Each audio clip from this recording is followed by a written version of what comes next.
दुनिया भर में इन दिनों एक बीमारी की बहुत चर्चा हो रही है। आपके घर में अगर कोई बच्चा है और वो किसी भी काम में अटेंशन नहीं दे पाता, जल्द गुस्सा हो जाता है, हर बात पर रिएक्ट करता है, उसे फोकस करने में परेशानी होती है, तो हो सकता है कि वो ADHD यानी कि attention deficit hyper activity disorder से ग्रसित हो। इस बीमारी से आलिया भट्ट भी अछूती नहीं रही और हाल ही में उन्होंने एक इंटरव्यू में इसका खुलासा किया।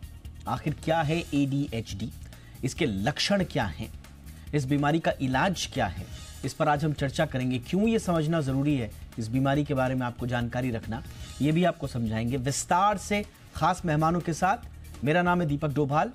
एक छोटे से स्टोरी के बाद हम लौट रहे हैं मेहमानों के साथ।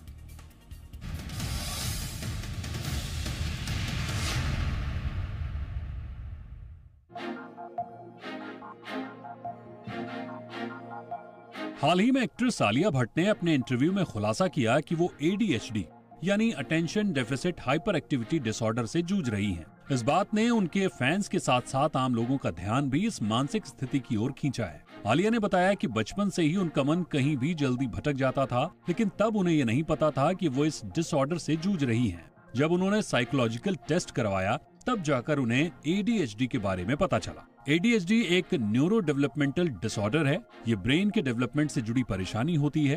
ये आमतौर पर बचपन में ही शुरू हो जाता है और बड़े होने के बाद भी बना रह सकता है। इसका असर सीधा इंसान के ध्यान केंद्रित करने और अपने बिहेवियर को कंट्रोल करने की एबिलिटी पर पड़ता है। जिन्हें ADHD होता है, उनके लिए किसी भी चीज पर ध्यान बनाए रखना मुश्किल होता है, जैसे वो किसी काम के बीच में ही दूसरी चीजों में ध्यान लगाने लगते हैं। सीधी भाषा में कहें तो ADHD वाले लोग कई बार ऐसी चीजें भी कर देते हैं जो बाकी लोग शायद प्लान करके करते हैं। उनके लिए काम पर फोकस करना मुश्किल होता है और एक जगह बैठना तो जैसे नामुमकिन सा लगता है। हाल ही में किए गए एक सर्वे में ये बात सामने आई है कि अमेरिका में 25% वयस्क यानी हर 4 में से एक व्यक्ति मानता है कि उसे ADHD हो सकता है, लेकिन उन्हें इस बीमारी से छुटकारा नहीं मिला। ये सर्वे 1000 अमेरिकन वयस्कों पर आधारित है, जिसमें पाया गया कि सोशल मीडिया वीडियो ने ADHD से जुड़े लक्षणों को पहचानने में लोगों की मदद की है। लोग अपनी अटेंशन और फोकस से जुड़ी समस्याओं को समझने लगे हैं और उन्हें लगता है कि उनके ये लक्षण ADHD से जुड़े हो सकते हैं। बता दें कि ADHD का इलाज पूरी तरह से संभव नहीं है,